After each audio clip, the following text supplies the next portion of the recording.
माता स्वरूपम् माता स्वरूपम् देवी स्वरूपम् देवी स्वरूपम् प्रकृति स्वरूपम् प्रकृति स्वरूपम् प्रणम्यम् प्रणम्यम् प्रणम्यम् प्रणम्यम्। बोल माता आदिशक्ति जगत जननी जगदम्बा माते की। आज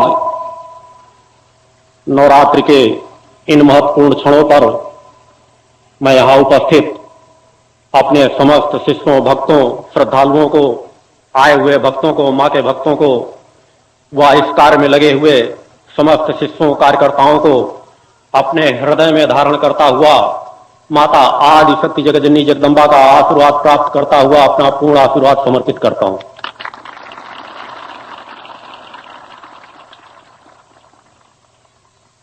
आज इन महत्वपूर्ण क्षणों पर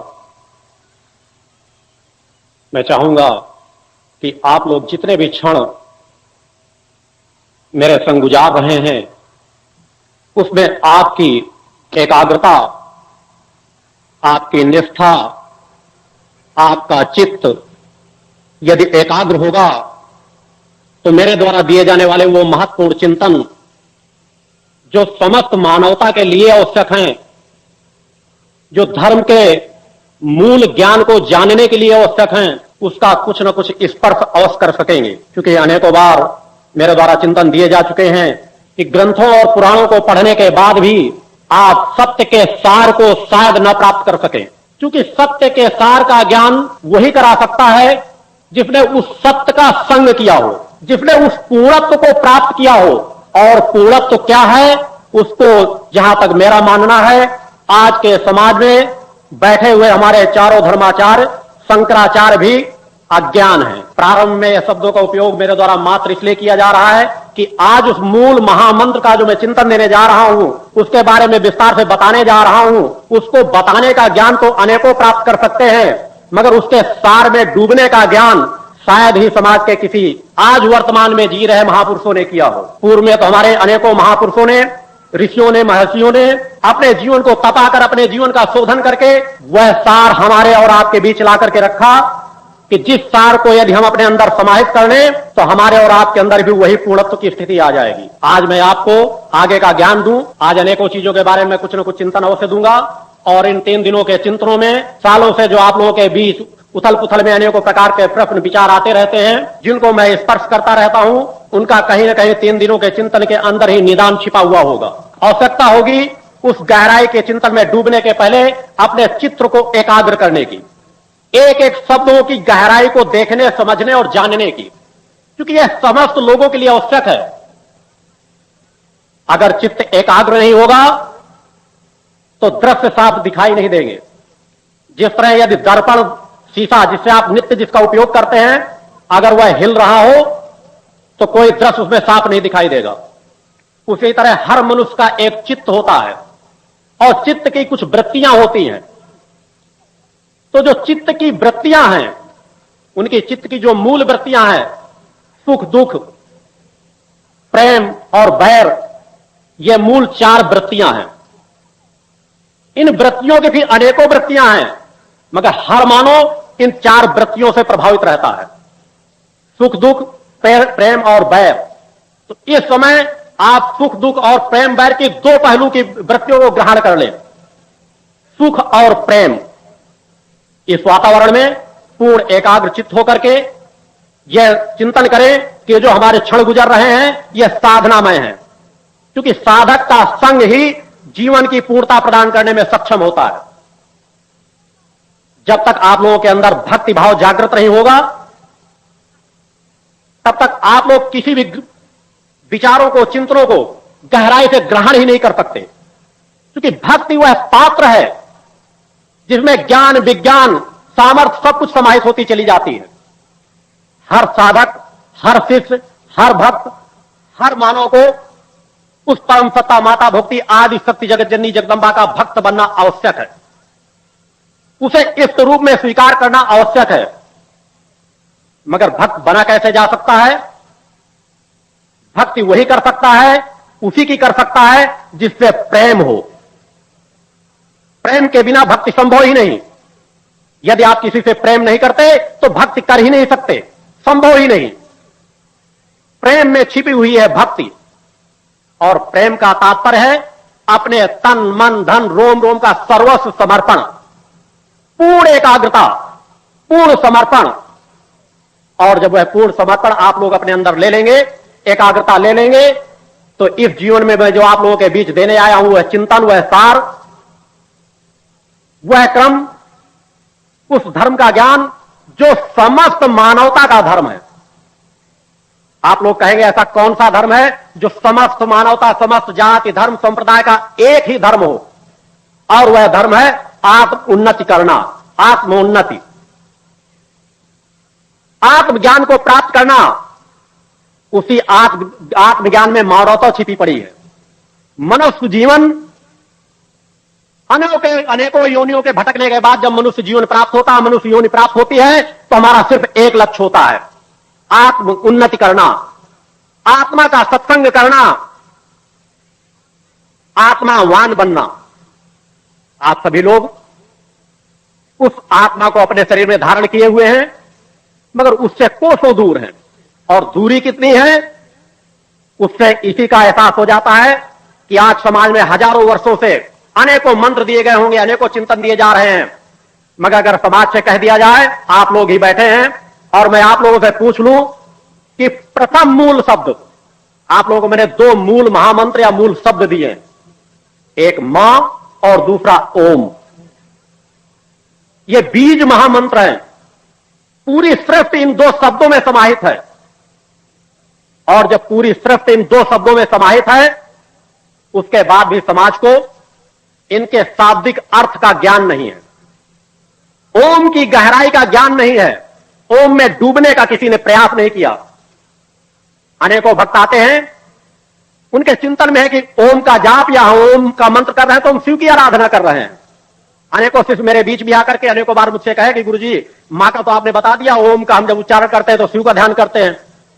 मैंने कहा मुझे बड़ा अफसोस हुआ कि मुझे तो एहसास था कि शायद समाज कम से कम ओम के शाब्दिक अर्थ, ओम के ज्ञान को समझता होगा, क्योंकि हजारों वर्षों से एक से एक साधु संत सन्यासी समाज में अनेकों मंत्र देते चले आए हैं, मगर समाज को ओम का ज्ञान नहीं।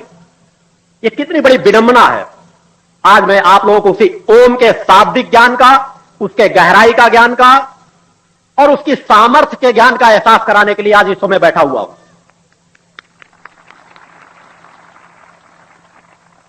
ओम एक बीज मंत्र है और एक महामंत्र है। यह बीज मंत्र होते हुए भी महामंत्र है, और इसीलिए सभी मंत्रों में इस बीज मंत्र का पहले उच्चारण किया जाता है। और दूसरी चीज, कम से कम शब्दों में जानकारी देना चाहूंगा, क्योंकि 1 घंटे 1.5 घंटे के चिंतन में अनेकों महत्वपूर्ण चिंतन मुझे देना है, मगर इन महत्वपूर्ण चिंतनों के बीच अधिकांश आप लोगों की जो जिज्ञासा है उनको शांत करूंगा। ओम जो महामंत्र है, सबसे पहले जानकारी देना चाहूंगा कि यह शिव का मंत्र नहीं है। इससे अगर आप शिव का ध्यान करते हैं तो केवल एक पक्षीय ध्यान होगा, किसी चीज का हजारवें हिस्से का ध्यान आप कर रहे हैं। ओम आपका जीवन है, ओम आपकी चेतना है, ओम मां का बीज मंत्र है। माता आदि शक्ति जगत जननी भगवती दुर्गा जी का बीज मंत्र है, त्रिदेवों का बीज मंत्र है, समस्त ऋषियों मुनियों और गुरुओं की चेतनाओं का बीज मंत्र है। इस मंत्र का जब आप ध्यान करें तो केवल शिव का ध्यान न करें। इस मंत्र का ध्यान करने में आप माता भगवती आदि शक्ति जगत जननी जगदंबा का ध्यान करें, और किस क्रम से करें उसका ज्ञान करा रहा हूं। ओम में केवल एक शब्द नहीं है, ओम में छिपा हुआ है आकार, ऊकार, माकार और बीराम। इसके 4 पाद हैं, आकार, ऊकार, माकार, बीराम। इस सृष्टि की जब रचना हुई, माता भक्ति आदि शक्ति जगदनी जगदंबा ने जब सृष्टि की रचना का चिंतन अपने मन मस्तिष्क में लिया, उस प्रकट सत्ता ने जब सोचा कि शून्य में विलीन प्रकृति को नवीन रचना देकर के पुनः स्थापित किया जाए। तो इस ओम शब्द के चिंतन के पहले और कुछ जानकारी देना चाहूंगा, गहराई चिंतन में जाने के पहले, कि अनेकों लोगों को अनेकों ग्रंथों में, सामान्य पुस्तकों में, क्योंकि मूल अगर ग्रंथ होंगे, अगर वो मूल सच्चाई पे अगर उनमें कोई परिवर्तन नहीं किया गया होगा तो शायद कहीं वर्णन मिल जाए। क्योंकि मेरे द्वारा जो अध्ययन किया जाता है, अपनी चेतना का अध्ययन किया जा रहा है। यह ना तो शिव के डमरू से निकला, ना इसे शिव ने उच्चारण किया, ना इसे विष्णु ने उच्चारण किया, ना इसे ब्रह्म ने उच्चारण किया। माता आदि शक्ति जगजननी जगदंबा भक्ति ने जब योग माया के बल पर इस सृष्टि की रचना का चिंतन लिया, तो उन्होंने सर्वप्रथम जो शब्द का उच्चारण किया, मां ने, प्रकट सत्ता ने, उस प्रकट सत्ता ने ओम का उच्चारण किया। और ओम के उच्चारण से, ओम के उच्चारण से त्रिदेवों की रचना हुई, क्योंकि इसमें ही सब कुछ सार छिपा हुआ है। आकार, ऊकार, माकार।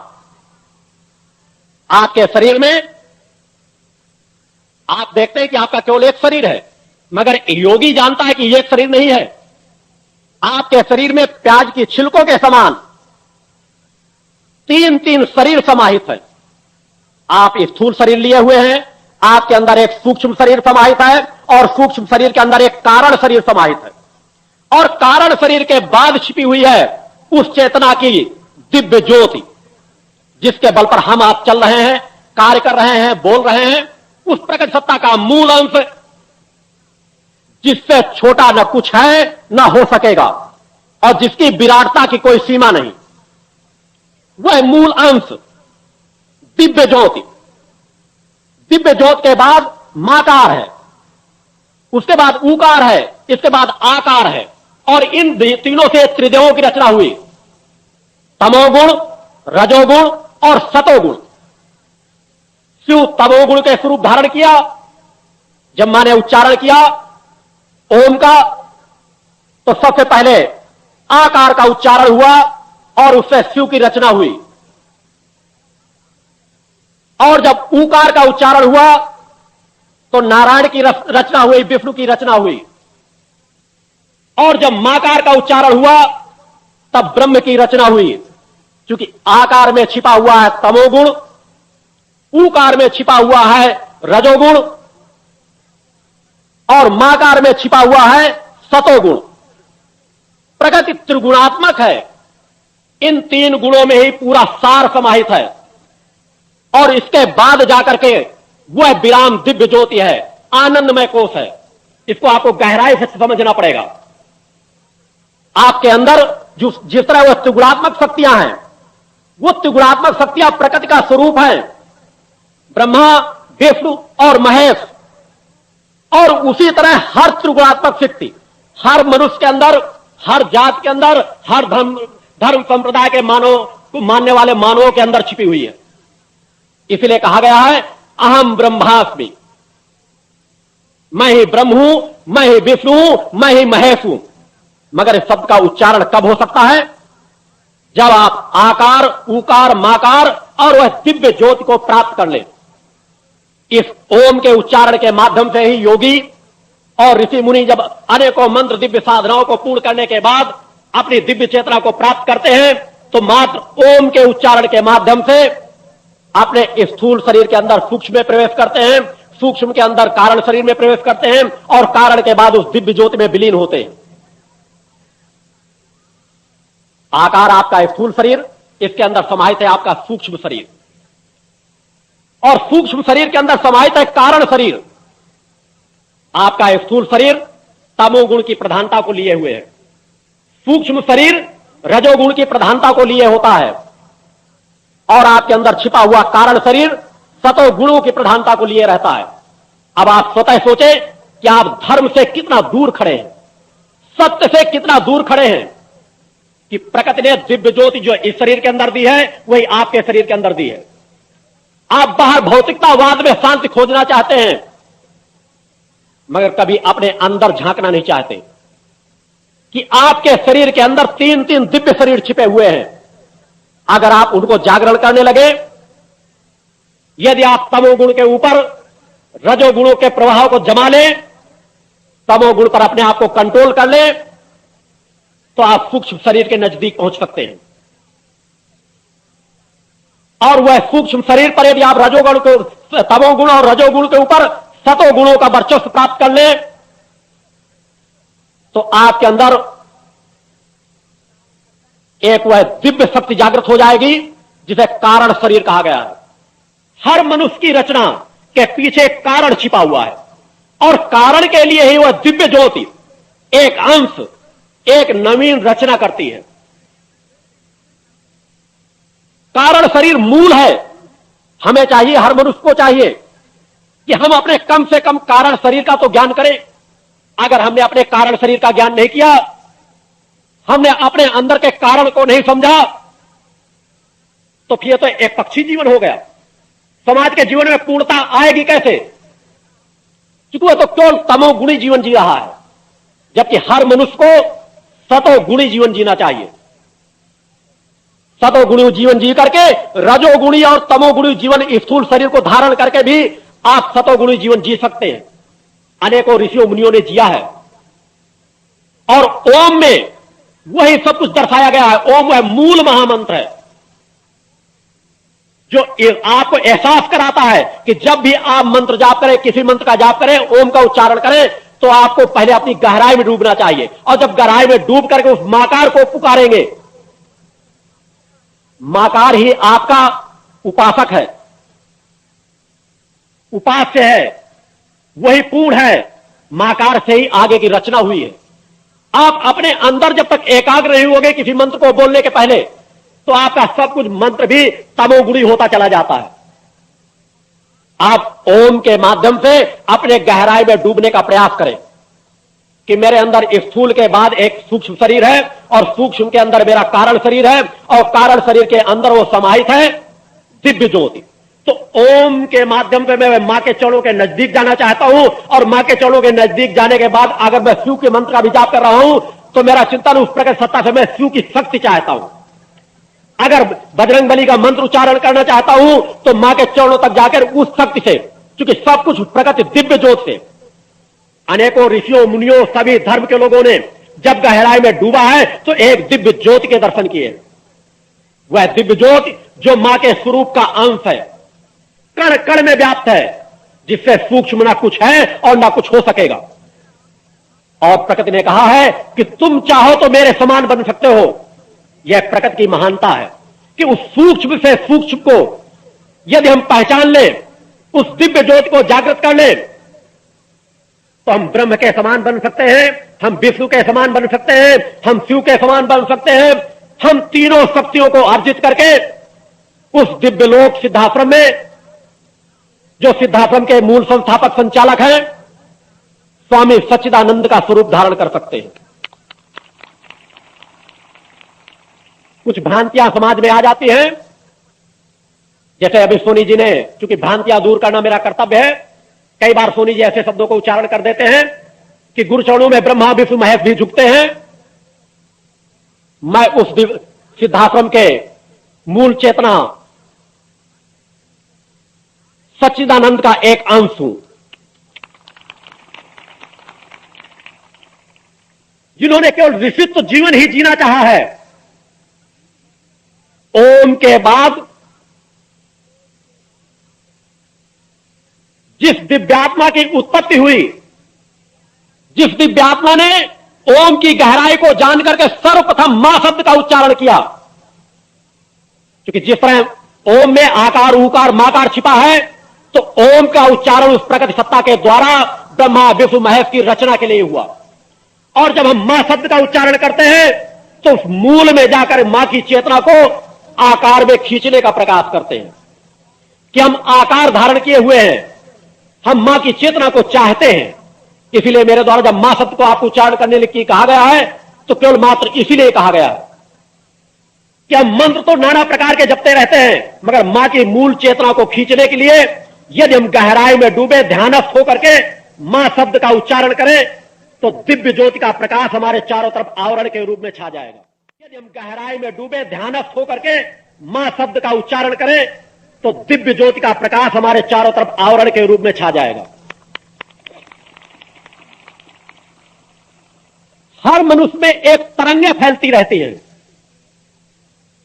अमेरिका ने ऐसे कैमरों को इजाद किया है कि ये लोगों के सामने कि वो दिव्य तरंगों को खींचने पकड़ने की क्षमता हासिल कर ली है, जिससे उन्होंने देखा है कि ज्ञानवान महापुरुषों ऋषियों मुनियों की तरंगों में क्या अंतर है और एक अपराधी की तरंगों में क्या अंतर है। इसलिए अगर आप सत्य के संग बैठे हैं तो उसकी तरंगे ही हर पल आपका स्पर्श करती रहती, कल्याण करती रहती है। इसलिए कहा गया है कि समाज में भी आप जहां बैठे तो सत्य का ही संग करें, अच्छे वातावरण को पकड़े, उस ओम की गहराई को जाने, आकार उकार माकार और विराम को जाने। आप केवल अन्न से जीवित नहीं रह सकते, आपके अंदर समाहित है 5-5, 6-6 कोष। अन्न को आप छोड़ भी दें तो आप प्राणमय कोष से जीवन जी सकते हैं। मगर अगर ज्ञान हो तो उधर आपका चित्त जा रहा हो तो अन्यथा एक को आप भोजन न दे दीजिए 7 या 8 दिन में वो मर जाएगा। और जो अपने चित्त को गहराई में डुबा रहा है वह प्राणमय कोष से जागृत हो जाता है। आपका स्थूल भी प्राणमय कोष से चल सकता है अगर आप कारण शरीर तक कभी पहुंच जाएं। और प्राणमय कोष के अंदर छिपा हुआ है मनोमय कोष, और मनोमय कोष के अंदर छिपा हुआ है विज्ञानमय कोष, और विज्ञानमय कोष के अंदर छिपा हुआ है वह आनंदमय कोष, जिसकी प्राप्ति का लक्ष्य होता है ऋषियों मुनियों का। आज अनेकों बार आप कहते हैं हमारा चित्त एकाग्र नहीं होता, हम पूजा पाठ बैठते हमारा मन नहीं लगता। मन लगेगा कैसे? हजारों वर्षों से मानवता भटकते भटकते उस बिंदु पर पहुंच गई है कि उसे उस चीज का ज्ञान ही नहीं है कि हमें भोजन न मिले तो भी हम प्राणमय कोष से जीवन धारण कर सकते हैं, और अगर हमारे प्राणों को भी बंद कर दिया जाए तो हम मनोमय कोष से जीवित रह सकते हैं। और मनोमय कोष भी अगर चला जाए तो वह अगर दिव्य ज्योति पर हमारा चित्त एकाग्र हो चुका है, अगर हमारी कुंडलिनी चेतना पूर्ण जागृत हो चुकी है, तो उसकी तरंगों, उसकी दिव्य ज्योति के प्रकाश से हम अपने शरीर को हजारों वर्ष तक जीवित रख सकते हैं। इसीलिए एक योगी जब अपने शरीर को अनेक, शंकराचार्य ने भी पूर्व में करके दिखाया था, उन्होंने अपने शिष्यों के सामने जब उनको मंडन मिश्र के उसमें साथ में इस चीज का ज्ञान प्राप्त करना पड़ा कि नारी के जीवन का संपर्क का एहसास क्या होता है, क्योंकि वो ऋषभ जीवन बचपन से जी रहे थे, तो उन्हें अपने शरीर को त्याग करके एक राजा के शरीर में अपने शरीर को धारण करना पड़ा जाकर के, तो उन्होंने अपने शरीर को एकांत में अपने शिष्यों की रक्षा के लिए रख दिया और सूक्ष्म शरीर से निकल करके एक राजा के शरीर में अपनी आत्मा को, जो समय मृत हो गया था, उस समय जाकर जो उनको ज्ञान था कि किन क्षणों किस समय पर उस राजा की मृत्यु होगी। यही हमारे आदि शंकराचार्य ने, जिन्होंने 4 मठों की स्थापना की, उन्होंने अपने शिष्यों से कहा कि मेरे शरीर को, स्थूल शरीर को सुरक्षित रखना, इसके जीवन का अंत नहीं होगा मगर इसकी रक्षा करना आवश्यक है। मैं अपने सूक्ष्म शरीर को निकाल करके इन क्षणों पर उस राजा के शरीर में प्रवेश करूंगा और गृहस्थ जीवन के सुख सुविधाओं को भोग करके ज्ञान प्राप्त करूंगा और आकर के फिर उसका जवाब दूंगा। इसी तरह सूक्ष्म शरीर, आप लोगों के शरीर से भी कई बार सूक्ष्म शरीर आपको निकल जाता है, क्योंकि जब आप कभी सोते हैं एक स्वप्न की अलग अवस्था होती है, कई बार आपका ही शरीर वास्तविकताओं की घटनाओं को ले आता है। कई बार भविष्य की घटने वाली घटनाओं को आप पहले देख लेते हैं। कैसे देख लेते हैं? आप तो सो रहे होते हैं, आपका स्थूल शरीर तो पड़ा हुआ रहता है, तो फिर कौन सा शरीर कार्य करता है? कार्य करता है आपका सूक्ष्म। कई बार अपने आप जग जाता है मगर आपके अंदर उसकी पकड़ नहीं है, क्योंकि तो आपके अंदर है। कारण शरीर भी आपका कार्य कर रहा है, कारण शरीर आपको चेतना दे रहा है, कारण शरीर की तरंगों के बल पर आप जीवित हैं, आप भोजन करके जीवित नहीं है। अगर कारण शरीर की वह दिव्य जो चेतना, अगर वह नाड़ी की वह नस कट जाए, अगर कुंडलिनी का मूलाधार नष्ट हो जाए, तो एक क्षण भी आप जीवित नहीं रह सकते। उस दिव्य चेतना के फलस्वरूप हमारा शरीर चल रहा है। जिस प्रकार एक धनुष बाण में, धनुष और बाण तो जड़ है, मगर एक धनुर्धर जब उसमें अपनी शक्ति लगाता है प्रत्यंचा को तानता है, बाण का संधान करता है, एक लक्ष्य का निर्धारण करता है और खींचता है, तो वही जड़ बाण और धनुष एक तीव्र गति से बढ़ता हुआ अपने लक्ष्य में जाकर भेदन कर देता है। आप बताएं कि एक जड़ कैसे चलता है, किस गति के बल से चलता है? उसके अंदर एक गति कार्य कर रही है, एक शक्ति कार्य कर रही है। आपका शरीर यही रह गया, आपका धनुष यही रह गया, मगर बाण आपकी भेजी हुई चेतना से बराबर चल रहा है। एक तरंगेगा आपके स्थूल शरीर के क्षमता की तरंगे, एक गति, एक पावर उस बाण के साथ कार्य करता है। और आपका अगर चित्त एकाग्र है, आपका लक्ष्य एकाग्र है, तो निर्धारित बिंदु पर जाकर लगता है वह जड़ बाण। उसी तरह आपकी चेतना, अगर आप एकाग्र चित्त हो जाएं, अपने चित्त को एकाग्र करने का क्रम सीख लें, अपने अंदर भक्ति भाव हासिल कर लें, तो आपके अंदर छिपी हुई चेतना आपकी कई गुना कार्य करने लगेगी। आप समस्याओं के निदान के लिए मेरे पास आते हैं, आप तड़पते हैं, व्याकुल रहते हैं। मैं जानता हूं कि आने के बाद आप चाहते हैं गुरुदेव जी साहब हम कितनी जल्दी मिले, मगर आने को बार में चिंतन दे चुका हूं। क्या आप मुझे पहचानने का प्रयास करें? मैं उन सामान्य साधु संतों का जीवन नहीं जीता जो आपके सामने बैठकर वार्तालाप करके ही आपका हित कर सकते हैं। इस शरीर को रखा हुआ मैं जितना अधिक से अधिक एकांत रहूंगा, जितना अधिक से अधिक एकाग्र रहूंगा, उतना ही आपके लिए अधिक सोच सकता हूं, अधिक चिंतन कर सकता हूं।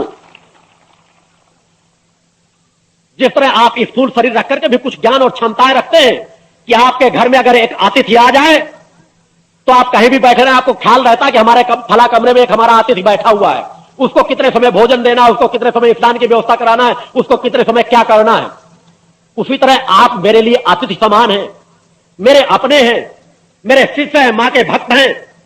मैं अपना कर्तव्य समझता हूं, मुझे अपने कर्म का ख्याल है, मुझे अपने कारण शरीर का ज्ञान है कि शरीर के अंदर कारण शरीर किस लिए समाज के बीच आया है, मैं समाज के बीच किस लिए आया हूं, किस तरह से मुझे आपका कल्याण करना है।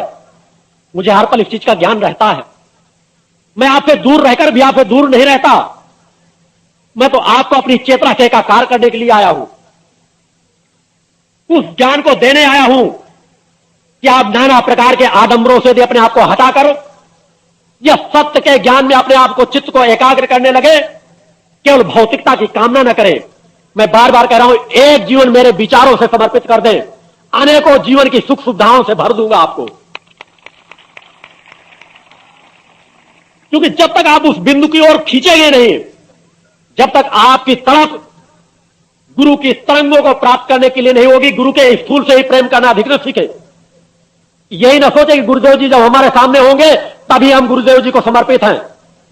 आप यहां के वातावरण में हैं, इस सिद्धाश्रम की धरती पर हैं, जहां के कण कण को चैतन्य करने के लिए मैं दिन रात एकाग्र रहता हूं, अपना रोम रोम समर्पित करता रहता हूं। मैंने बार बार कहा है कि मेरे जीवन का एक एक पल, मेरे जीवन का रोम रोम समाज कल्याण के लिए समर्पित है।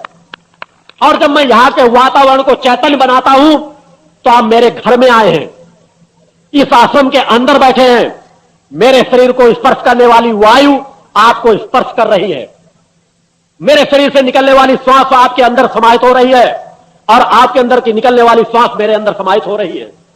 मैं तो ग्रहण कर रहा हूं, मन उन तरंगों को देख रहा हूं कि आप में कितनी कमियां हैं और उनके दूर करने के लिए सतत साधना रत रहता हूं कि यहां का वातावरण आपको शांति प्रदान करे। मगर आप शांति प्रदान करने के मार्ग में बढ़ेंगे तब। मैंने बार बार कहा कि गुरु को मानना पूर्ण नहीं है, गुरु के विचारों पर अमल करना पूर्णत्व है।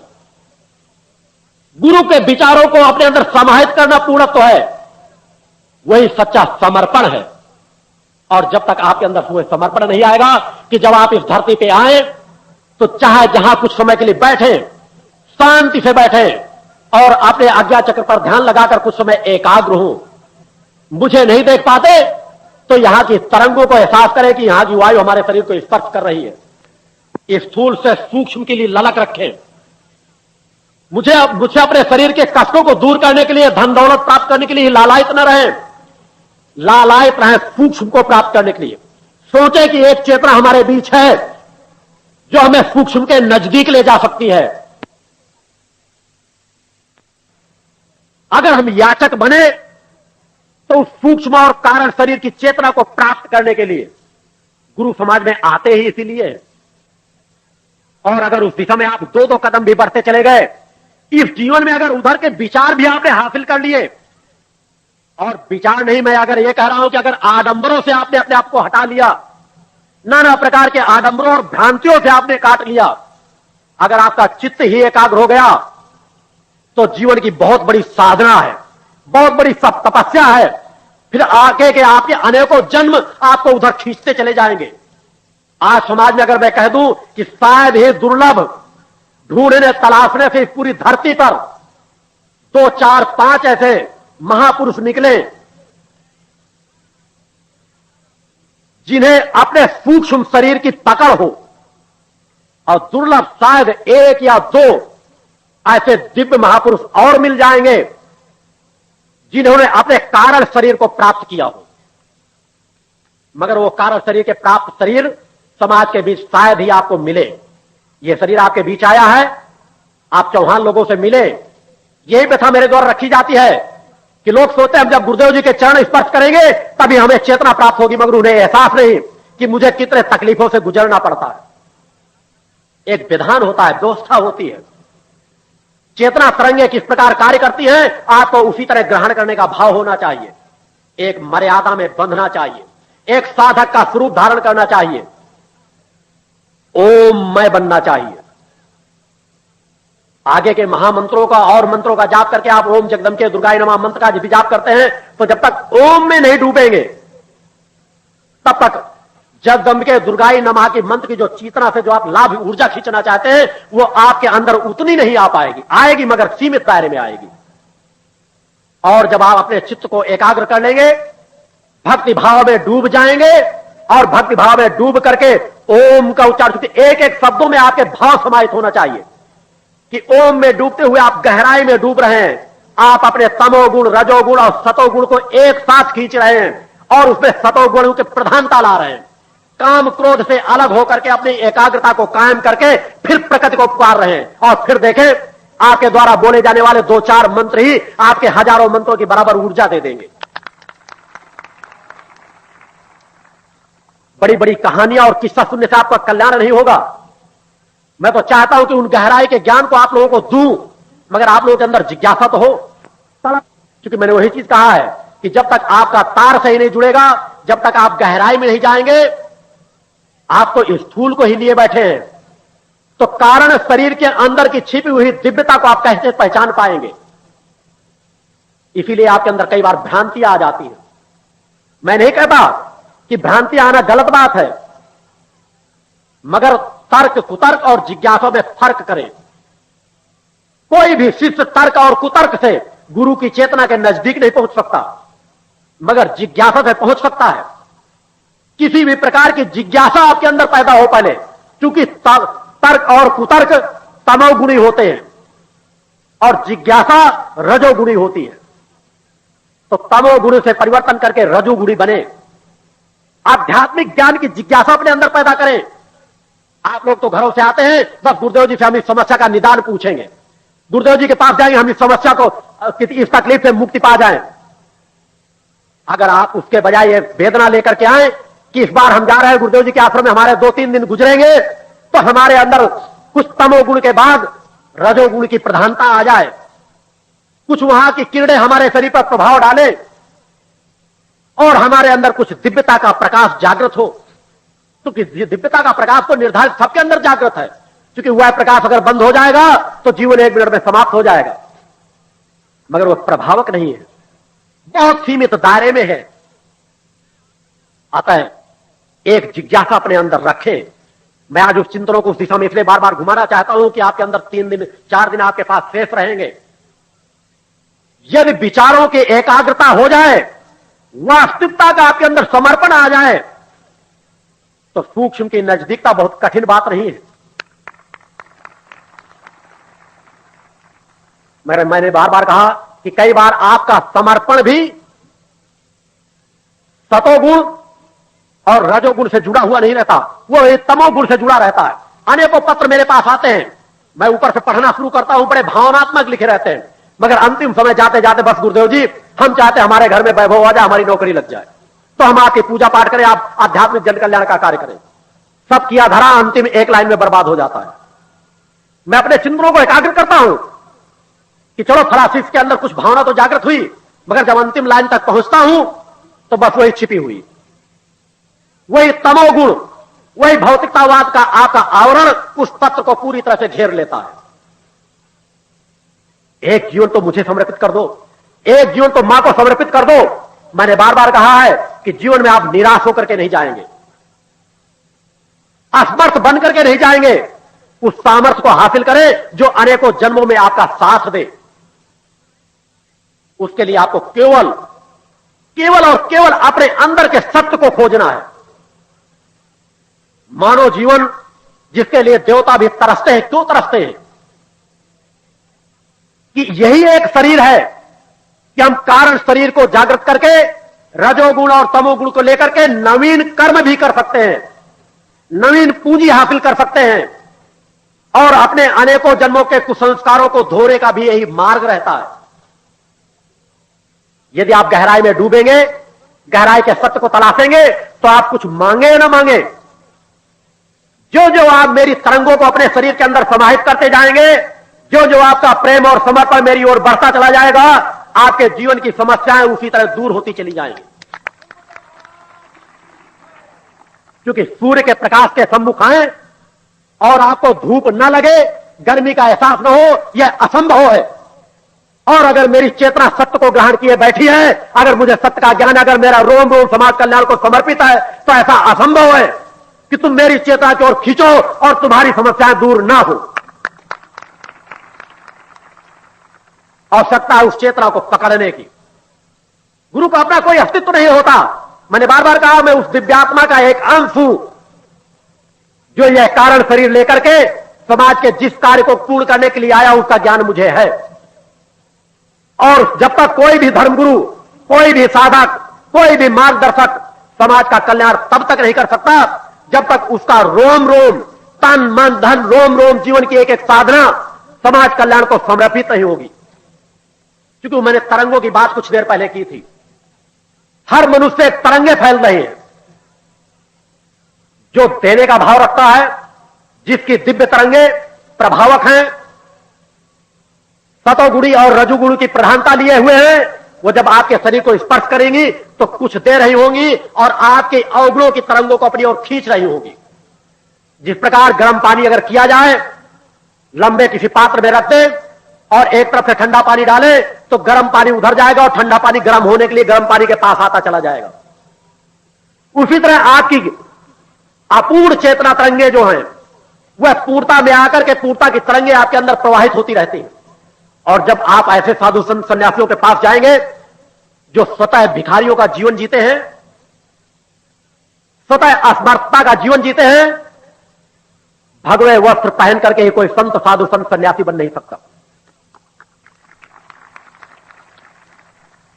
जिसने उस प्रकृति के आवरण के वस्त्र को धारण किया है, जिसने अपने अंतर की चेतना की तरंगों और बाहर की चेतना की तरंगों को एकाकार किया है सोहम के माध्यम से, जिसका अंतर मन और बाह्य मन सब एक है, उसकी चेतना तरंगे आपका कल्याण करेंगी। इसलिए मेरे द्वारा बार बार कहा जाता है कि देवस्थानों में तो जाएं, देवी देवताओं का अगर कोई मंदिर मिलता है तो उसको आदर मान सम्मान के साथ ले, क्योंकि हर कण चैतन्य है, वह दिव्य आत्माओं के स्थान है। अगर कोई अच्छा स्थान आपकी जानकारी में आता है तो मेरे द्वारा कभी किसी चीज को मना नहीं किया जाता। वहां जाए तो नमन भाव से नमन हो और केवल भक्त ज्ञान और आत्मशक्ति का ही आशीर्वाद मांगे, अपनी चेतना को जागृत करने का आशीर्वाद मांगे, अपने अंदर के अपूर्ण पात्र को पूर्ण बनाने का आशीर्वाद मांगे। और जो वह पूर्ण बनता चला जाएगा तो आपकी बीमारियां अवगुण अपने आप दूर होते चले जाएंगे, आप सत्य के नजदीक पहुंचते चले जाएंगे। और अगर आप नाना प्रकार के प्रलोभनों में भटकेंगे, आज मैं अनेकों बार देखता हूं जब मेरे साथ अनेकों मेरे शिष्य आते हैं और मेरी जब निगाहें जाती है तो शायद 5-5 उंगलियों में 10-10 अंगूठियां रत्नों की धारण किए होंगे।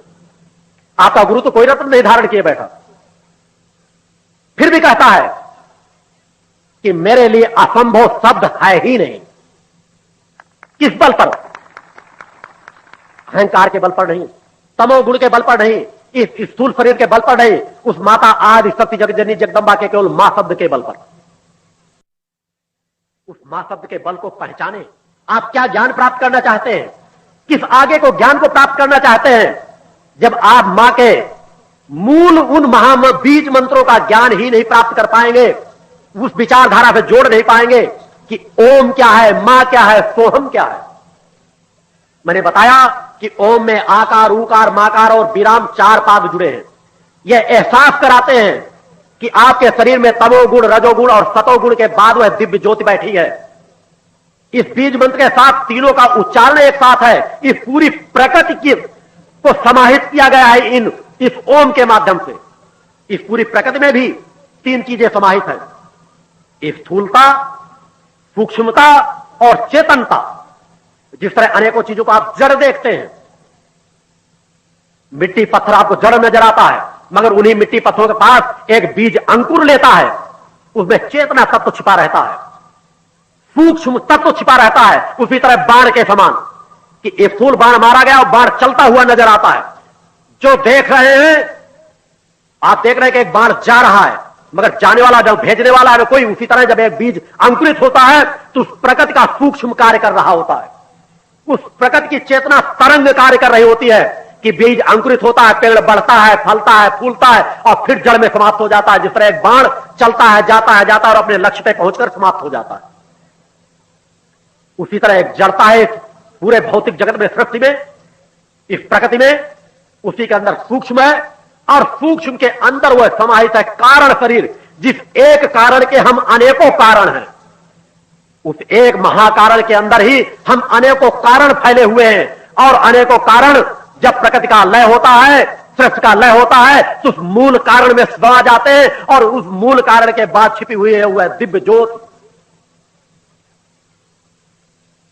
माता भक्ति आदि शक्ति जगजनी जगदम्बा का मूल स्वरूप।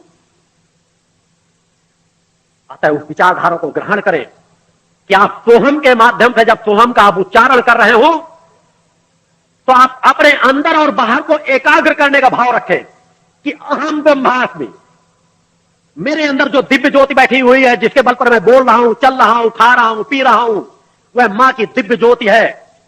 वह ब्रह्म का स्वरूप है, विष्णु का स्वरूप है, नारायण का स्वरूप है, शिव का स्वरूप है। और वह स्वरूप मैं पहचान नहीं सकता, उसकी दिव्यता को मैं जान नहीं सकता। वह मेरे अंदर जागृत नहीं है, मगर अगर मेरे अंदर मैं नहीं देख सकता, बाहर भी नहीं देख सकता, मगर वह मेरे अंदर है, बाहर फैली हुई है, इस प्रकृति में फैली हुई है। वह चेतना तरंग अगर कार्य न करे तो पूरी प्रकृति एक पल में लय हो जाएगी। जिस तरह मैंने कहा है कि आपके मूलाधार में बैठी हुए दिव्य ज्योति अगर नष्ट हो जाए, आपका शरीर नष्ट हो जाएगा। और वह अगर चेतना तरंग सूक्ष्म चेतना जो पूरे ब्रह्मांड में फैली है, वह अगर खिंच करके उस मूल कारण में चली जाए तो पूरी प्रकृति का लय हो जाएगा। तो अगर इस ज्ञान का भाव आप ले ले कि जो मेरे अंदर है वह बाहर है, मगर इन अंदर बाहर की चीज को मैं महसूस नहीं कर पा रहा हूं, तो सोहम शब्द के माध्यम से सोहम का उच्चारण करें। सो का जब उच्चारण कर रहे हो तो बाहर की चेतना तरंगों का भाव लेकर अपने अंदर को समाहित करें कि मेरे अंदर जो चेतना तरंगे बैठी है, मेरे अंदर जो दिव्यता बैठी है, वो बाहर की दिव्यता अंदर से एकाग्र हो। बाहर फैली हुई मगर मैं अपने आप में पूर्ण नहीं हूं, मगर बाहर की प्रकृति का संचालन हुआ है, कारण शरीर कर रहा है जो अपने आप में पूर्ण है, वह अपूर्ण नहीं है। शरीर अपूर्ण आपके हो सकते हैं, मगर वह पूर्ण प्रकृति का संचालन करने वाली कारण सत्ता जो फैली हुई है वह हर कण कण में मौजूद है। आप उसे देख पा रहे हो न देख पा रहे हो, तो उसकी तरंगे तो सभी जगह फैल रही हैं। तो सो के माध्यम से वह चेतना वायु को अपने अंदर को समाहित करने का प्रयास करें, मेरुदंड को सीधा करके। और जब हम का उच्चारण होता है तो हम का, तो एहसास करें कि वह चेतना तरंगे मेरे अंदर बैठ चुकी हैं, मेरे अंदर की एकाग्रता को खींच रही हैं। मैं शांत हो रहा हूं, तमोगुण से अपने आप को दूर कर रहा हूं, रजोगुण से मेरा भी भौतिकता, घर बार, बेटी, बच्चे, इनमें सब चीजों से अपने आप को मन खींच करके केवल अपने आप तक एकाग्र हो रहा हूं। मगर उसके बाद भी अगर कोई अवगुण रह गया हो जो मेरे अंदर, चूंकि जब कुछ ग्रहण करेंगे अपात्र कोई नहीं रहता, सभी के घट भरे हुए हैं, चाहे सत्कर्मों से भरे हो चाहे कुकर्मों से। तो अगर आप एहसास करते हैं कि उस कारण शरीर से हम बहुत दूर है, इसका तात्पर्य कि हमारे शरीर में बहुत कुछ कचरा भरा हुआ है, तो हम शब्द के माध्यम से उस कचड़े को निकालें। सोहम का भाव है कि हम बाहर की चेतना को अपने अंदर समाहित कर रहे हैं और अंदर के अवगुणों को, अंदर के जो हमारे विकार भरे हुए हैं, उन विकारों को हम शब्द के माध्यम से बाहर करके शांत चित्त और एकाग्र हो रहे हैं। ओम का उच्चारण मैंने बतलाया, मां शब्द बताया कि जब मां की चेतना को खींचना हो, उस प्रकृति में फैले हुए कारण शरीर, मां रूपी शरीर की जब हमको चेतना का एहसास हो, तो मां शब्द का उच्चारण करें, मां शब्द में डूबने का प्रयास करें और ओम शब्द के माध्यम से अपने अंदर के बार बार किसी मंत्र में अगर हम ओम जगदम के दुर्गाई नमा मंत्र का लाभ लेना चाहते हैं तो ओम बीज मंत्र का इसलिए जोड़ा जाता है।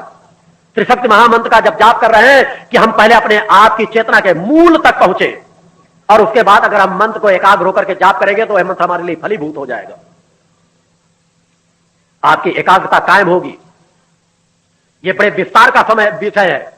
कभी मैंने कहा है कि भविष्य में मां रूपी ग्रंथ में मैं समस्त ग्रंथों का सार समाहित करूंगा। मैं किसी धर्म और संप्रदाय को अलग से चलाने के लिए नहीं आया हूं, समाज में ही फैला हुआ जो मूल ज्ञान है। मैंने पिछली नवरात्र में अष्टांग योग के बारे में दिया चिंतन दिया, कल अष्टांग योग के बारे में कुछ चिंतन दूंगा आप लोगों को, मगर उससे पहले चाहता था कि आप मूल ज्ञान को तो प्राप्त करें कि ओम क्या है, मां क्या है, सोहम क्या है, जिसका आप नित्य उच्चारण करते हैं। उसके अंदर आपके अंदर क्या भाव होने चाहिए, आप खुद क्या हैं। जब तक आप ये जानेंगे नहीं मैं खुद क्या हूं, मैं बाहर भिखारी बनकर के टहल रहा हूं जबकि अंदर मेरे सब कुछ भरी हुई है, पूरी संपदा अंदर भरी हुई है,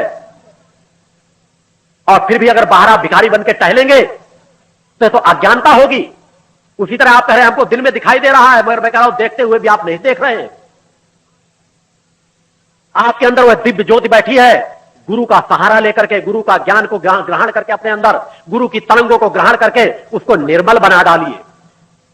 जो आपके गलत कर्मों से आवरण के रूप में छाते चले जा रहे हैं। मैंने अनेकों बार पहले भी कहा था, मेरे चिंतनों को 4-4, 5-5 साल पहले से कहता चला आ रहा हूं कि समाज में बड़ा भारी एक इस प्रकार की विषमताएं आएंगी जिसको समाज संभाल नहीं पाएगा। ऐसी दयनीय स्थिति आएगी। उस दयनीय स्थिति से निकलने का रास्ता वही है जिसके लिए मैं आपको बढ़ा रहा हूं। आने वाले समय में आप लोग ही उस दिव्यता को धारण करेंगे, उस प्रवाह से एक शांति प्राप्त होगी समाज को। आपको स्वतः सोचना है, स्वतः विचार करना है, सोचो और समझो फिर करो कि आपको सत्य के पहलू को धारण करना है या असत्य के। अतः दिन रात प्रयास करें कि आपका 75% पलना सतोगुणी हो। कभी किसी तमोगुण का भी नाश नहीं होता। जब कोई सूक्ष्म शरीर को जागृत करता है तो बीज रूप में आपके स्थूल का तमोगुण सूक्ष्म में समाहित रहता है। जैसे अगर मैं अपने शरीर को निकालकर बाहर ले जाऊं, शरीर यहां रहे भी तो एक तार उस सूक्ष्म से जुड़ा रहता है, मगर पावर सूक्ष्म का रहता है, कंट्रोल सूक्ष्म का रहता है। उसी तरह जब आप कारण शरीर में जाते हैं तो आपको किसी को नष्ट करने की जरूरत नहीं रहती, क्योंकि आपने किसी भाग को नष्ट कर दिया, एक तो आप नष्ट कर सकते ही नहीं, तो आप गहराई में जा ही नहीं सकेंगे। उस बीज रूप में कारण शरीर में सब कुछ समाहित रहता है। एक ऐसा बड़ा कंप्यूटर है कि आपके हजारों हजारों जन्मों का लेखा जोखा उस कारण शरीर के अंदर छिपी हुई दिव्य ज्योति पर समाहित है। जीवन का हर पहलू, हर क्षण, हर कुछ अंकित होता जा रहा है। आप क्या कर रहे हैं? आप सोच रहे हैं गुरुजी नहीं देख रहे हैं, वह प्रकट सत्ता नहीं देख रही है। प्रकट सत्ता हर कण कण में मौजूद है। जो अंदर है वह बाहर है। आपको कुछ छिपा नहीं, और अगर आप छिपा भी रहे हैं तो अपने आप से कैसे छिपा लेंगे? आपके अंदर वह कंप्यूटर बराबर सब चीजों को ग्रहण करता चला जा रहा है। आप किसी चीज को छिपा नहीं सकते। अतः ऐसा जीवन जिए कि आपका जीवन निर्भीकता का हो, पूर्णता का हो, आपके अंदर संघर्ष करने की क्षमता हो, और तभी आएगा जब आप तपस्वी बनेंगे, बैरागी बनेंगे। बाह्य जगत से वैराग्य सब में रहते हुए भी नहीं है। इस पूर्ण जगत को माया मान करके हम कारण शरीर हैं। मूल तो हमारा कारण है। हम सब कुछ करते हुए भी अपनी एकाग्रता को कायम रखें। चित्त की वृत्तियों में उनको पहचाने कि हमको संयोग को ग्रहण करना है या वियोग को ग्रहण करना है। आप जितना भौतिकतावाद की कामना करेंगे उतने आप गुरु से दूर होते चले जाते हैं, प्रकृति सत्ता से दूर होते चले जाते हैं। और जितना आप सत्य की ओर बढ़ना चाहेंगे, अपने अंदर की ओर जुड़ना चाहेंगे, आत्मज्ञान को प्राप्त करना चाहेंगे, उतना गुरु की नजदीकता को आप प्राप्त करते जाते हैं। गुरु का चिंतन हर पल आपके साथ रहता है। भ्रांतियों में न पड़े, नाना प्रकार के रत्नों को धारण करने में न पड़े। मैंने बार बार कहा कि मूल रत्न, जो सब रत्नों का महारत्न है, वह आपके अंदर बैठा है। कुछ क्षण उसके लिए गुजारें, कुछ समय उस रत्न को खोजने के लिए लगाएं। और अगर आप मेरे मार्ग देने के बाद भी आप रत्नों के चक्कर में भटकेंगे तो उस मूल रत्न की चेतना आपके अंदर कार्य नहीं करेगी। जड़ से जड़ चीजें चेतनावान होती हैं, रत्न प्रभावक हैं, मगर वह रत्न तभी आपके अंदर कार्य करेंगे जब आपके अंदर का रत्न भी प्रभावक होगा। मैंने कहा कि बाण को आप चलायमान बना सकते हैं, जो मैं कहता हूं समाज को प्रमाण भी देता हूं। चौहान यहां ब्रसाल चौहान मैं बैठा, उसे मालूम है। पूजा बच्ची भी यहां बैठी, आप सभी लोग जानते हैं। जिसने मेरा चरण पूजन किया, जब मैं शुरुआत में यहां आया था तो उसके ऊपर कुछ ऐसा अटैक प्रभाव पड़ा कि एकदम जीवन के अंतिम क्षणों पर पहुंच गई, पूरी गर्दन टेढ़ी हो गई, पूरी जीभ निकल गई और मृत्यु के अंतिम कगार पर पहुंच गई। चौहान घर के सदस्य भी रो रहे थे, बिलख रहे थे, परेशान हो रहे थे। उस समय बार बार मुझसे कह रहे थे, गुरुदेव जी आप कुछ कीजिए, नहीं तो बस 2-4 मिनट में जाने वाली है। फिर भी मैं शांत था, चित्त था, एकाग्र था, देख रहा था कि उस बच्ची कितनी तड़प रही उन क्षणों पे। मुझे कुछ करने की जरूरत नहीं पड़ी। जब मैंने देखा कि इनके धैर्य का बांध टूट चुका, उसकी आवाज रुंध चुकी, आंखें निकल आई, पूरी जीभ बाहर निकल आई, पूरी गर्दन टेढ़ी हो गई और लगा कि 2-4 पल ही सेफ है। उसकी बाड़ी छिन गई, कुछ कहना बंद। उसकी ये 2-4 घंटे चला था। पहले वो बोलना छिना तो पेन कागज से लिख लिख करके बता रही थी उसको क्या तकलीफ हो रही है। फिर लिखना भी बंद हो गया, एक तक देखना और पूरी गर्दन टेढ़ी हो गई और जीभ निकल आई। चौहान बार बार मेरी तरफ उसी जिज्ञासा भरी निगाह से कि गुरुदेव जी बचाइए। मैंने केवल अपने शरीर में धारण इस माले को उसके गले में धारण कर दिया और एक पल में वो सब कुछ ठीक हो गया। यह जड़ है, मगर जड़ के साथ अगर चेतना सत्व लगा हो, एक पल में उसे लाभ मिल गया। यह घटना उन शिष्यों से मिला करे, जाने समझे कि ऐसा क्या होता है, कैसे कार्य होता है।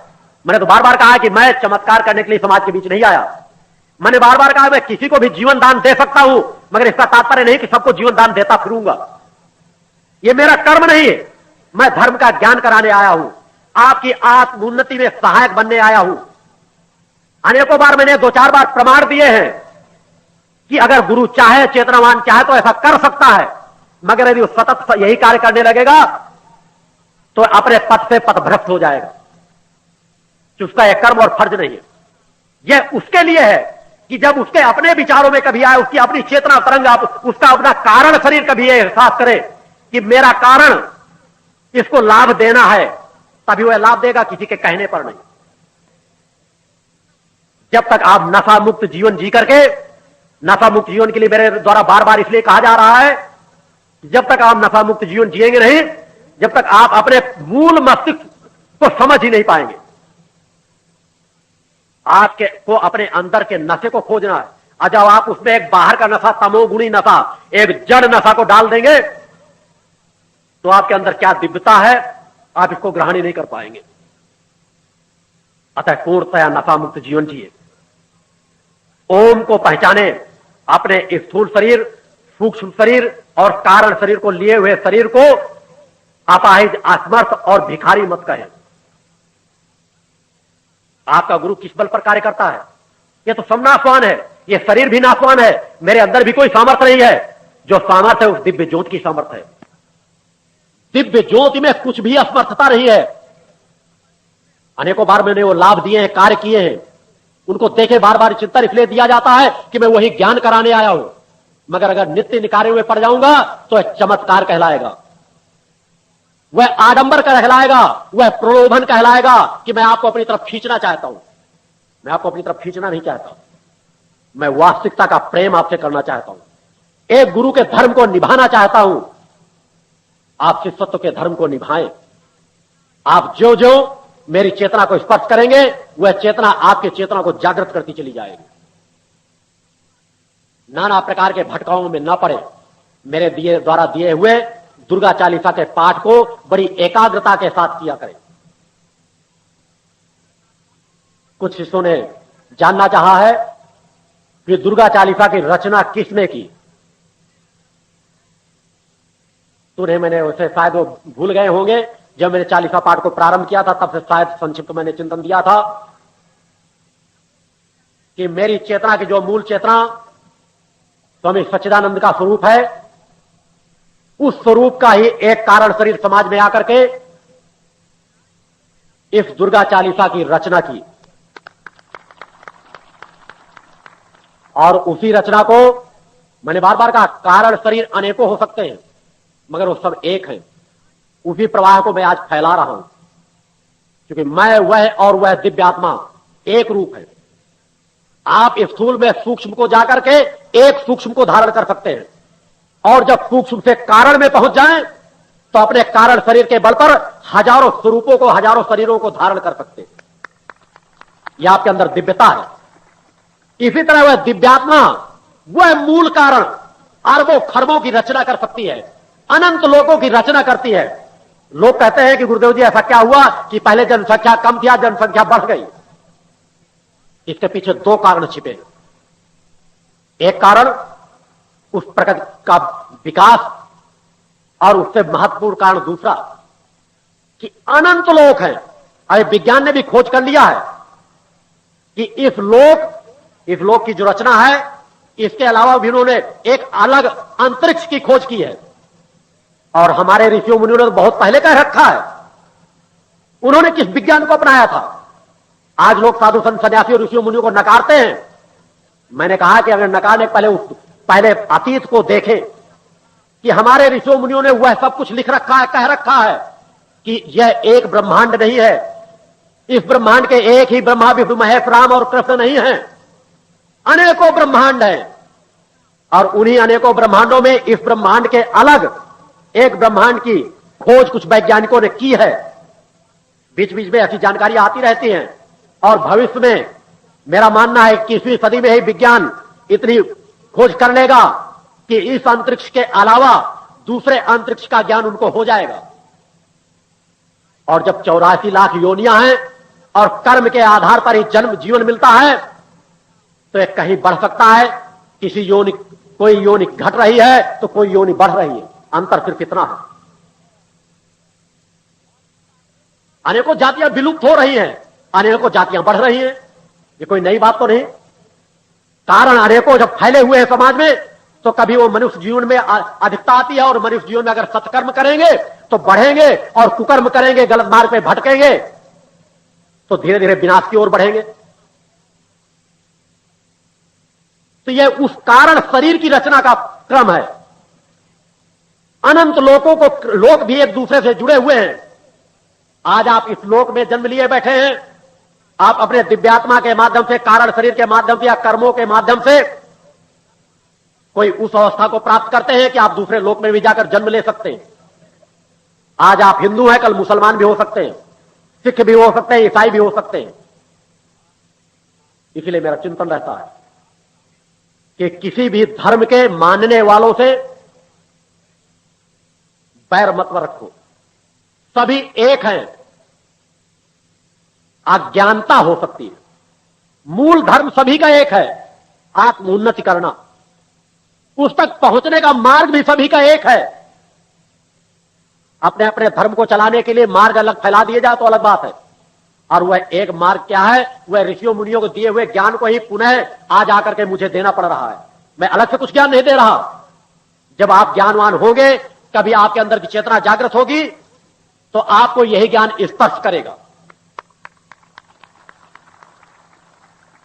अतः नाना प्रकार की भ्रांतियों से अपने आप को अलग करें, अपने चित्त को एकाग्र करें। आश्रम में जब भी रहें, जितने समय रहें, जितने क्षणों रहें, यहां के वातावरण को अपने अंदर खींचने का प्रयास करें। मैंने बार बार कहा कि यहां के स्थान को हर पल चैतन्य करने के लिए मेरे चिंतन चलते रहते हैं। और इन्हीं शब्दों के साथ मैं अपना पूर्ण आशीर्वाद पुनः आज आप सभी लोगों को समर्पित करता हूं। बोल जगदम्बा माते की जय।